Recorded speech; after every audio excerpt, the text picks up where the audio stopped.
Learn, be inspired, and enjoy. Into Gel Channel. Learning with Teacher Beth. You can like, subscribe, and hit the bell notification for more videos. Life is more meaningful if we know the Word of God. Before we start our topic for today, let me share to you a life encouragement verse that can be seen in Proverbs chapter 10 verse 1. Proverbs chapter 10 verse 1, and it quoted this way: A wise son brings joy to his father, but a foolish son, heartache to his mother. Ibig sabihin na ang tao o ang bata ay maalam o marunong o matinong anak ay karangalan ng isang tatay o isang magulang. At ang loko-loko namang anak ay sakit sa damdamin ng isang ina o isang magulang. Kaya laging magpakabait araw-araw. Laging sundin ang inuutos na maganda ng mga magulang. Our topic today is based on a most essential learning competency in English 2 or for grade 2. And after this topic, you are expected to identify the English equivalent of words in mother tongue or Filipino. Different country, different languages also we used. Even in our own country, we use different languages. In order us to communicate well or properly with other countries or even to other provinces, we need to translate some words that cannot be understood in our own dialect. We need some translator in order them or us to translate the words spoken that we didn't understand. Sometimes, miscommunication arises because we didn't understand what they talk about us or what they tell about us. So, for now, at this moment, we're going to identify some common words we use every day. Are you ready now? Let us try first. Your reading ability. Are you ready, kids? Shell. Shoes. Come on, read with me. Shark. Ship. Shrimp. Good job! You're a genius! Try to examine the picture you see on your screen. What do you see on this picture? Can you see a lady? What do you see at the back of the lady? Okay, do you have answers there? Good job! You can say it in your own dialect. As what we observe, at the back of the lady, there are many flowers. There are also trees and waterfalls. The lady is relaxing. She is relaxing. She enjoys the fresh air. In Tagalog language, we see mga bulaklak, talampas, at mga puno sa likod ng babae. For today's topic, we're going to identify the English equivalent of words in mother tongue or in Filipino. This is based on most essential learning competency in English too.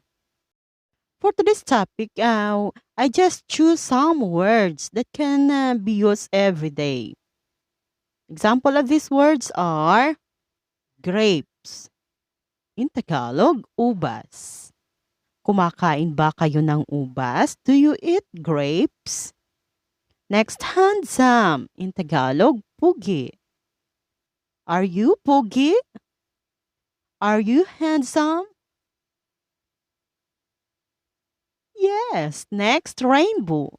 Bahaghari. In Tagalog, bahaghari. When do we see bahaghari or rainbow? We see it mostly after the rain. Next, eating or kumakain. Kumakain siya ng almusal. Kumakain siya ng kanyang almusal. We eat our breakfast every day in order us to be strong. Next, flying, lumilipad. The dove is flying. Ang kalapati ay lumilipad. Teaching. Nagtuturo. The teacher is teaching. Ang guro ay nagtuturo. Nagtuturo siya online. Tumatakbo. Running. Running. Tumatakbo. The girl is running. Ang batang babae ay tumatakbo. Family. Sa Tagalog, pamilya. I have a happy family. Mayroon akong masayang pamilya. Next, tree. Punong kahoy. A tree give us a shelter. Ang punong kahoy ay nagbibigay sa atin ng lilim. Maraming ibinibigay ang punong kahoy. Say it in your own dialect. Number 1, mango. Good job! Mangga! Kumakain ka ba ng mangga? Do you eat mango? Banana! Yes, that is saging. In Tagalog, saging. Apple. In Tagalog, we see it as tadan! Mansanas. The color of the apple is red. Mansanas. Next, swimming. Swimming. Lumalangoy. Ang galing mo. Lumalangoy. Laughing. The girl is happy. Ang bata ay masaya. Tumatawa. Laughing. Kaya siya tumatawa dahil siya ay masaya. Okay, let's identify the following words. Write true if the Tagalog answer is correct or the Tagalog translation is correct and false if it is not. Okay, number 1, apple, mansanas. Number 2, teacher, guro. Number 3, mother, nanay. Number 4, school, paaralan. Number 5, playing, nagluluto. Number 6, shoes, chanelas. Number 7, toothbrush, sipilyo. Number 8, walking, tumatakbo. Number 9, sleeping, nagsusuklay. 10, wipe, maglaba.